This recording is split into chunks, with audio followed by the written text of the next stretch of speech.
All right, good morning, good afternoon, and for 2018, good night. The last lesson that you'll be responsible for will be a lesson that deals with symbolic logic. All right, symbolic logic. And what we're going to be doing is we're going to be discovering using symbols whether a statement is true or whether a statement is false. So today, here's a simple statement. It's snowing outside. Well, of course, this is in the end of May. That's a false statement. Or we could have the statement, it's sunny outside. Well, looking outside the windows today, that is a true statement. So what symbolic logic is going to allow us to do is use symbols to discover whether a statement is true or false. And we're going to start out with something that's called a preposition. And a preposition is pretty simple. It's any sentence that is either true or false. And there's going to be several different types of prepositions that we're going to talk about in here in discrete math, and we're going to find out using what's called connectors, and in English you learned them, they're and or, that allow us to make compound prepositions or compound sentences, and we're going to use those connectors along with their truth validity to determine whether the compound sentence is true or false. Okay? So first off, let's talk about some simple symbols that you're going to see. All right? Some simple symbols that you're going to see. The first symbol that you're going to see, that you're going to be responsible for, is for the connector and. All right? For the connector and. Today is May 31st, and it is sunny outside. Well, that connector is going to be an upside down U. All right, an upside down U. The next connector or symbol that we're going to talk about is for the OR connector. Today is May 31st, or it is sunny outside, and the OR connector is basically a U. All right, that's the symbol that you're going to use for the OR connector. The next symbol that we're going to use is something called the negation. All right, the negation. And that symbol looks like that. If you're on your computer key, it's the top left-hand key. All right? All right, now, so these are the different kinds of symbols that are related to these connectors. All right, and an or is a connector, and a negation is a opposite, so to speak. So today is May 31st. A negation would be today is not May 31st. Okay, so pretty simple here. Simple logic here. This is not mind-boggling whatsoever. Now, what are we going to do? Again, what we're aiming to do is to prove whether a statement is true or false. All right? And there's different types of prepositions that we're going to talk about to determine whether they are true or false. And again, what you're going to use is symbols to determine whether these prepositions are true or false. All right, the next symbol. All right, the next symbol is something called the conditional preposition. The conditional preposition. In geometry,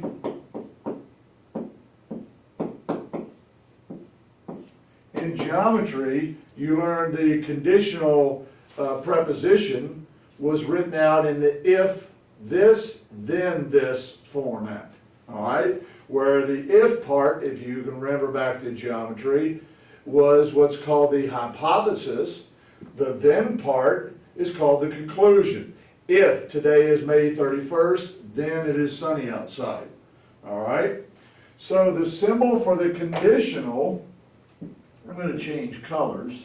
The symbol for the conditional is a single arrow to the right. A single arrow to the right. Okay? So that's the symbol that represents the conditional. The next preposition and symbol that we're going to discuss is something called the biconditional. Alright, the biconditional. And the biconditional symbol is a double arrow, right? Or basically with an arrow on both sides. And that's the symbol for a biconditional, okay? Well, a biconditional sentence or preposition is not written in if-then format. It is written in what's called if and only if format, okay? If and only if.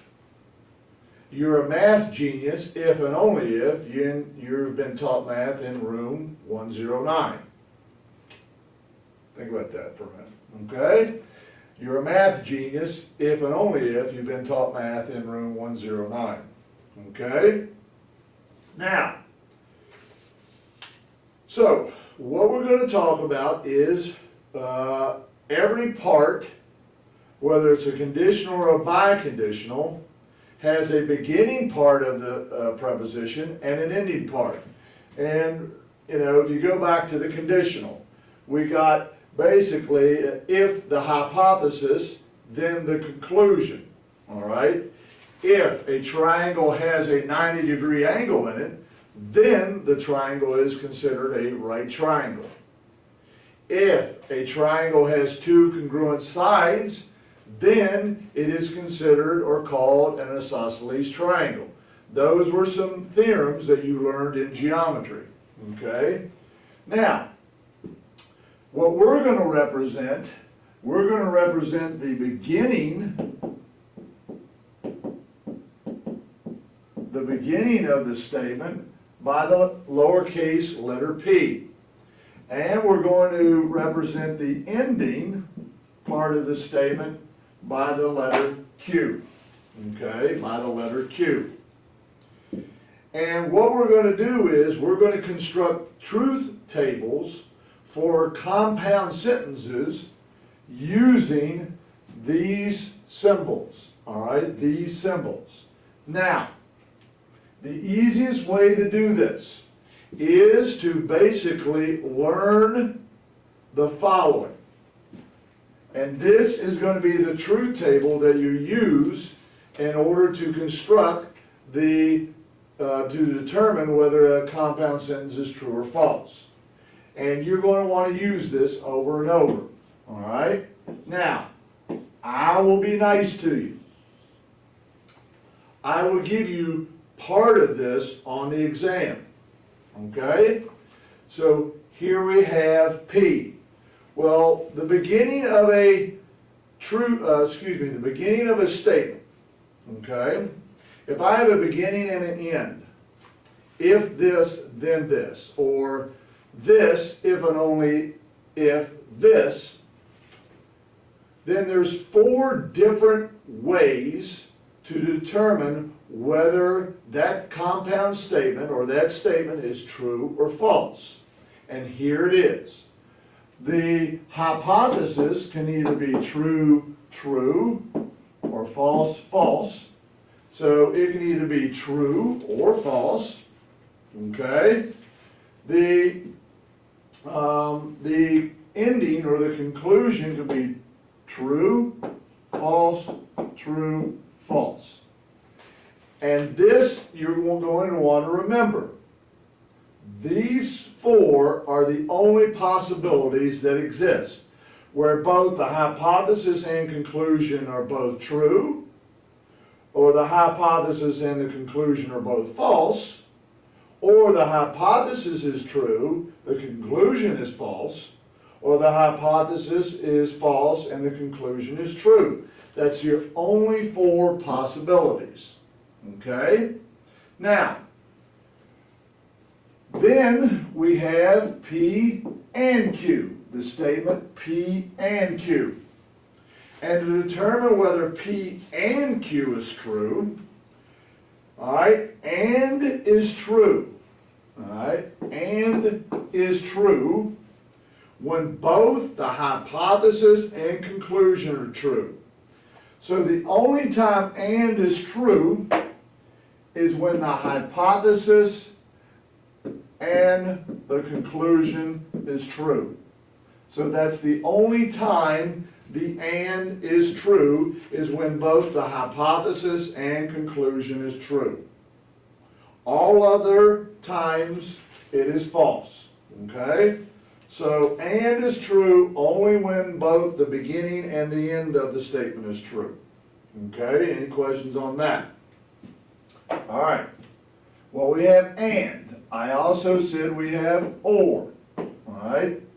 The compound statement using the connector or, okay? Or is true when either one of the hypothesis or the conclusion is true.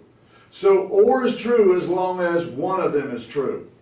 So is at least one of them true here? Yes, they're actually both true. Is either one of them true here? Yes. Is either one of them true here? Yes. Is either one of them true here? No. So the only time the or statement is false is when you have a false hypothesis and a false conclusion, or a false beginning and a false end. Okay? So quickly, let's review. And is true when both the beginning and the end, the hypothesis and conclusion is true. Or is true as long as one of them are true, i.e. either hypothesis or the conclusion is true. Okay? So those are pretty simple. All right? And they're kind of opposite of each other if you look at the truth tables. Remember, and is true as long as they're both true, or is true as long as one of them is true. But I said there's other statements. The next statement is the conditional. All right, the conditional. If P, then Q. If P, then Q.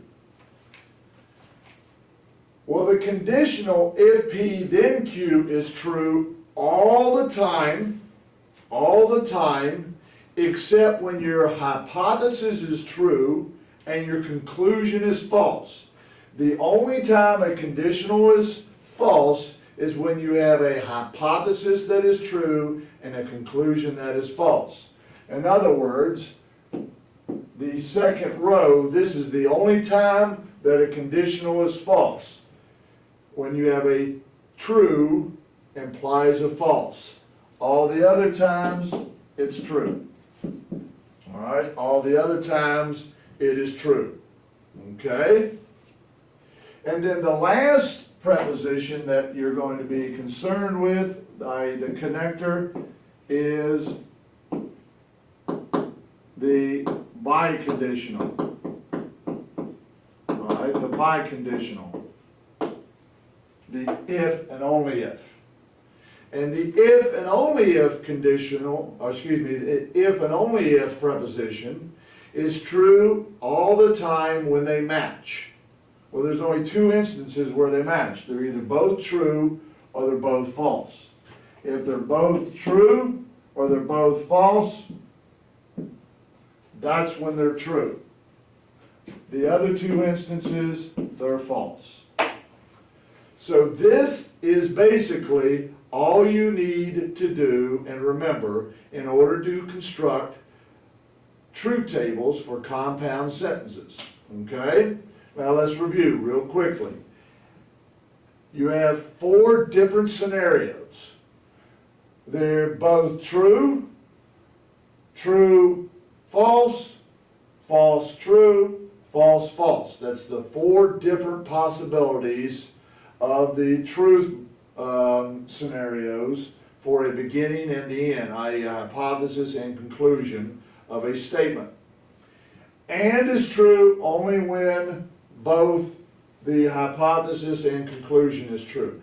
and is true only when they're both true.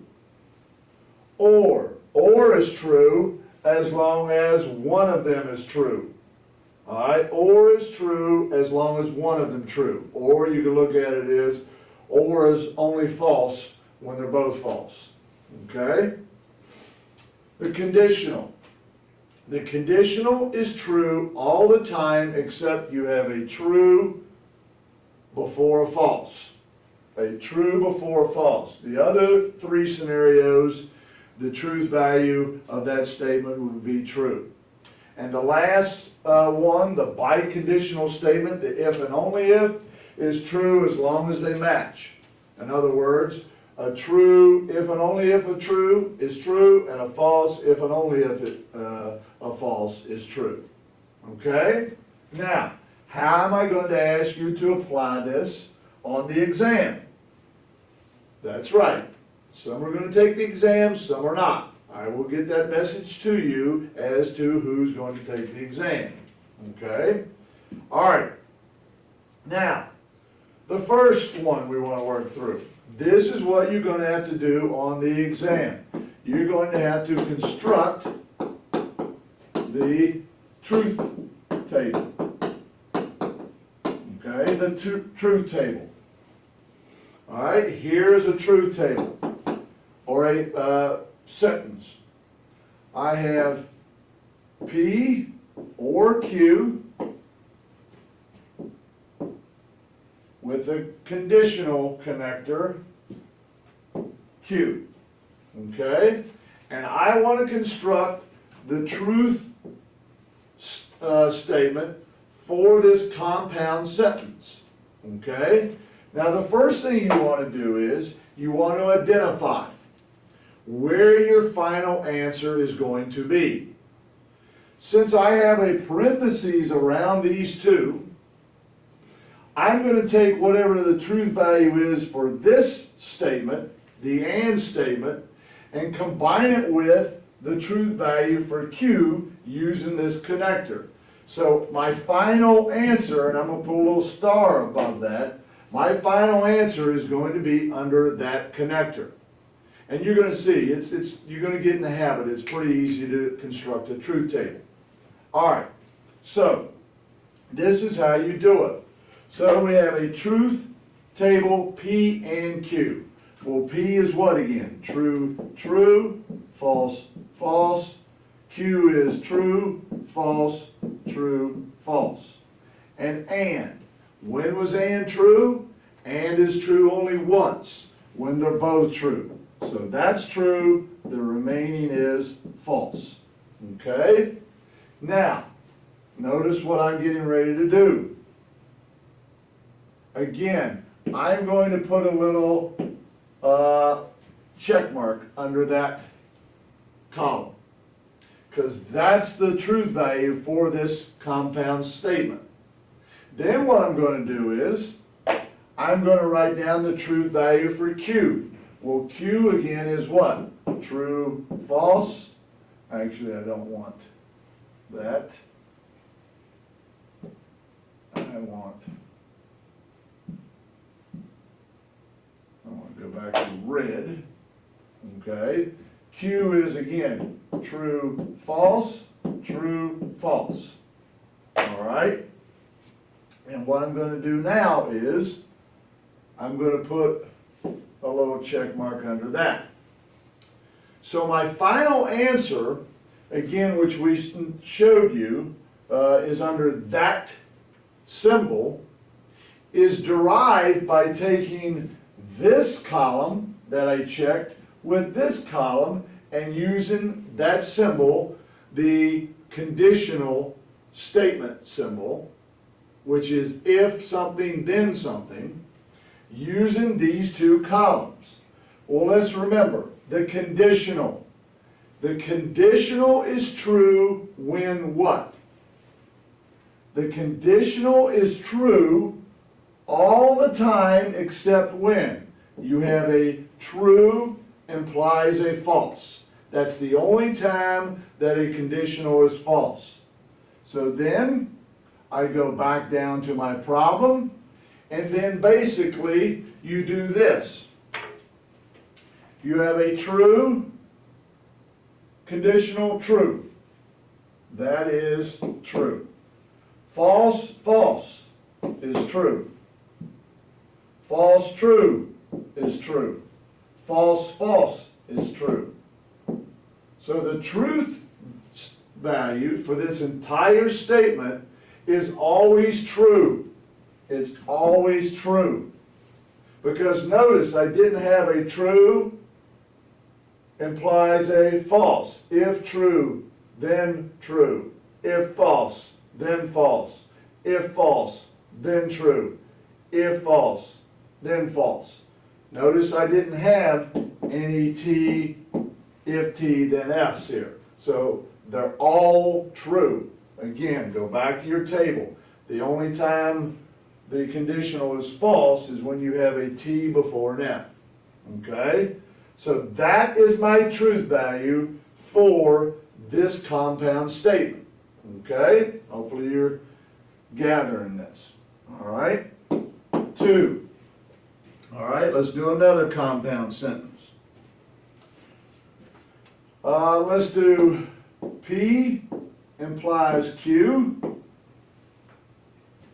and P and not Q. And I use the negation symbol, and you'll hear me say that. That negation is kind of thinking yourself not Q. It's the opposite. It's the negation. Now, as we discussed in the previous example, the way you attack these problems is as follows. The first thing you're going to do is you're going to identify where your final answer is going to be. Well, my final answer is going to be under this column, the AND symbol. Because what I'm going to do is I'm going to find the truth value for this statement and combine it with the truth value for this statement using the AND connector. And this is how you do it. Again, P is true, true, false, false. And it's a lot easier for you all because you have lines on your notebook paper to keep it aligned. Q is true, false, true, false.